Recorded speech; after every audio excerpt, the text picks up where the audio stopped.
I should disclose at the very outset that I was a UPI man for 10 years, so I take everything I say with a grain of salt, perhaps. I was interested in how this was managed. I mean, was there a certain desk or certain editor in New York who coordinated all of this? Were you all given time off from, I mean, wire services, you're in charge of daily news, hourly news. How did you get the time to spend 10 days in a camp in Mexico? And how did that happen? Who managed it all? Tim, do you want to go? Sure. I mean, it was mostly Marjorie Miller, who runs our enterprise division, who oversees it.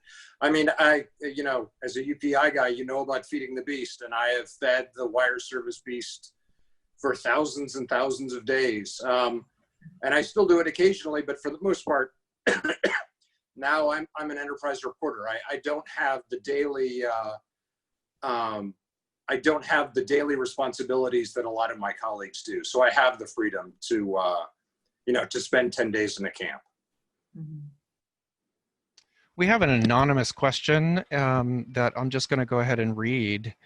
Can you talk a little bit about how to avoid the pitfalls of our highly politicized age and tell the stories of migrants without it becoming a he said, she said story?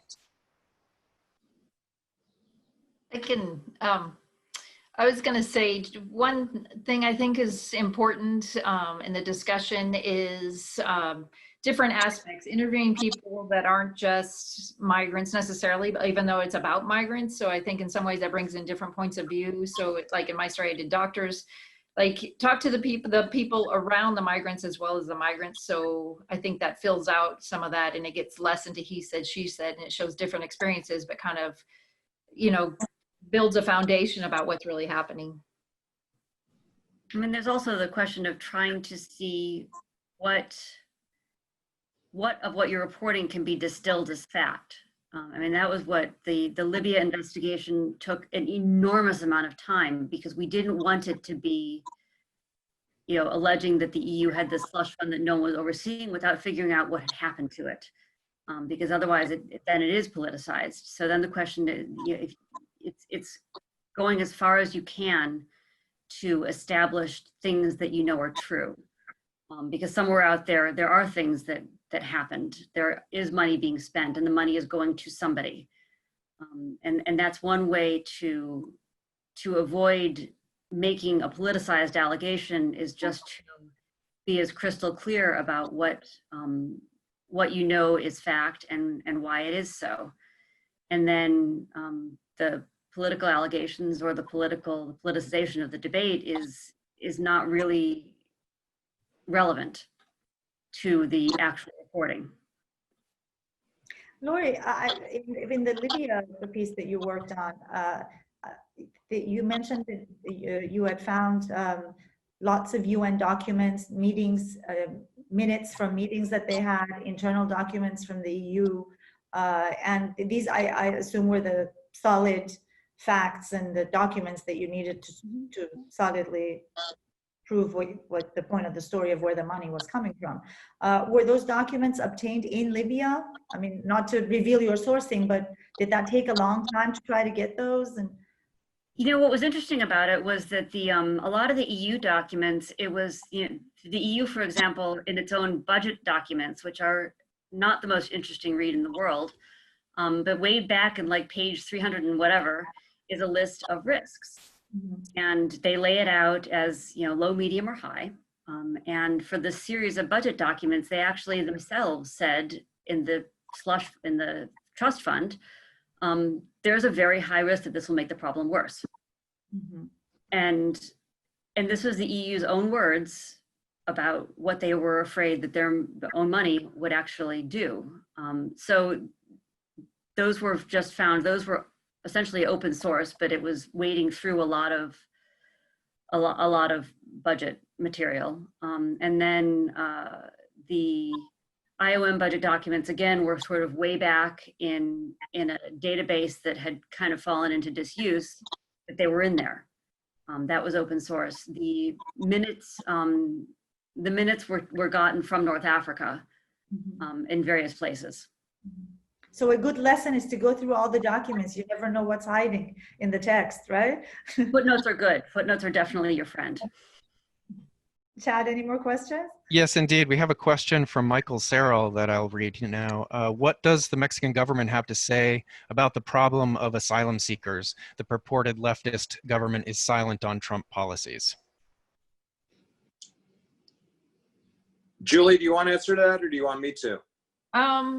Sure, we can tag team. I was going to say, it's been interesting. I covered AMLO when he was a candidate before, and it's been interesting to watch him now that he's been elected, and how they've been caught in this uncomfortable position because forever Mexico said that they protect migrants. But while they've said that for decades, at the same time, you've seen abuses against Central Americans also for decades. They've been moving through their territory.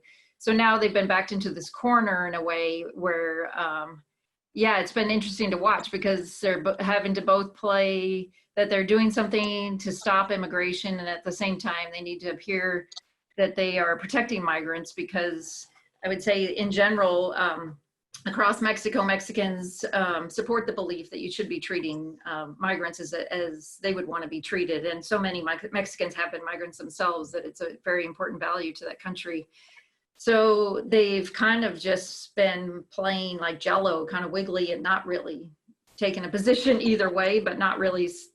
They've definitely strayed, and being so wiggly, they've strayed away from what they before at least made more overtures to trying to protect migrants. Like I remember back a while ago when they created the Migrant Protection Police, which is still around, Grupo Beta, and forever they would go out to the trains. They would actually ride the trains undercover and armed to be able to protect migrants when, because so many Central Americans jump on the trains to cross Mexico from Central America, and they would be there to protect them. But yeah, you're seeing now even Grupo Beta getting involved and handing over migrants to Mexican immigration officials, who then take them, and sometimes they're detained, sometimes they're not. It's just kind of a real gray area right now.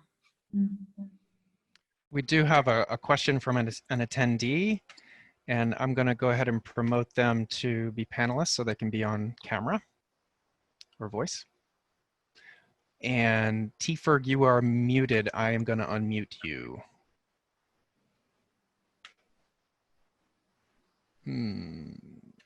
I think you have to unmute yourself and consent to that. Thank you. Great.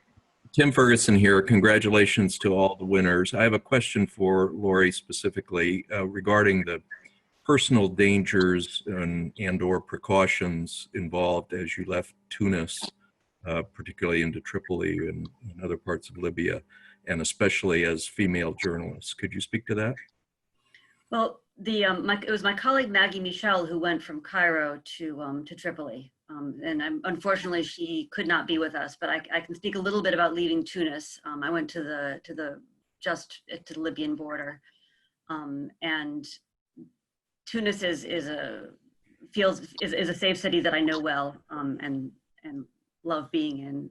I had not ever gone all the way to the border area. So what was interesting there was that they really did not want foreign journalists there. So we ended up being stopped at a couple of checkpoints, and then did what we needed to do, particularly because there's an entire area where all the money is changed. It gets changed from dollars into dinars, and from dinars into dollars. There's an entire street that probably has 300 money changers on it. Little money changers. I mean, they're essentially desks set up with men sitting behind the desks with large boxes of cash. When we were noticed there, and I stick out. So I accept that I stick out, and I have to accept it. So when we were, after about an hour and a half, 2 hours there, the police came by and ushered us out of the region, essentially. It was fine. We had gotten what we needed to, but we were definitely, they made sure that we were well quit from the region before the sunset. And in Tripoli, Maggie was exceptionally careful. And it was very clear. She always knew kind of where she was going and how she needed to get back. Although at the time she was there, honestly, the worst trouble was traffic jams. She spent a lot of time in traffic jams, and there wasn't really a tremendous amount of problems there. But she, you know, her work in Yemen and in Djibouti was just required a lot of checking in and a lot of precautions. She and Nadia Mufti, the photographer, have done just extraordinary work in Yemen in particular, and done so under very trying conditions.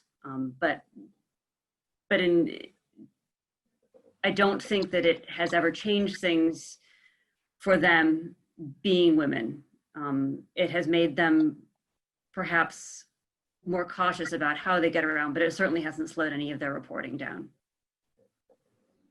Thank you. Great work.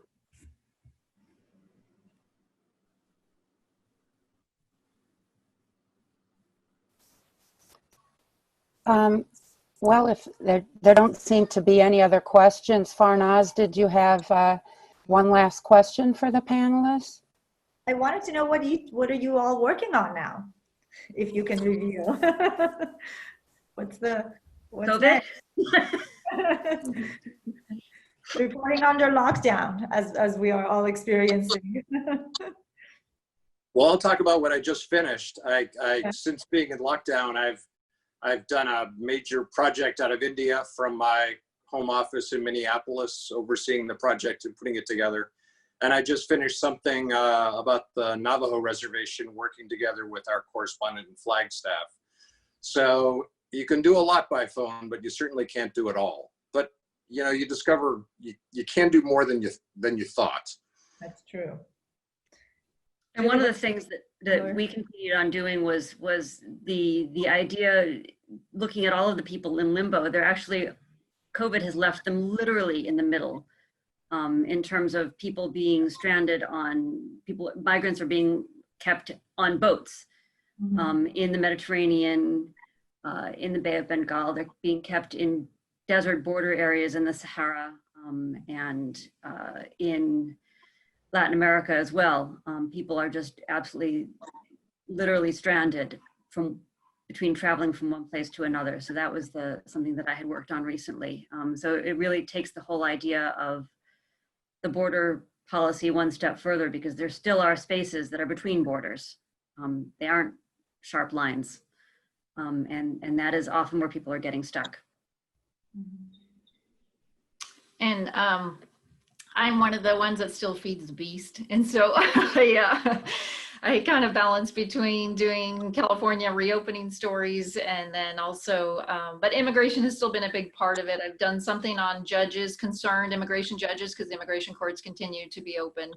They've been concerned about, I did something early on about that, about exposure to the coronavirus. And then also, you know, Trump's hardening of his immigration policies with the pandemic, and being able to use the pandemic to get through a lot of policies that he's wanted for a while. So we've been focusing on that as well, with the automatic deportation of asylum seekers and other things that we've seen. Thank you very much. Looking forward to reading all your stories. Well, on behalf of the OPC, congratulations again to Julie and Tim and Lori.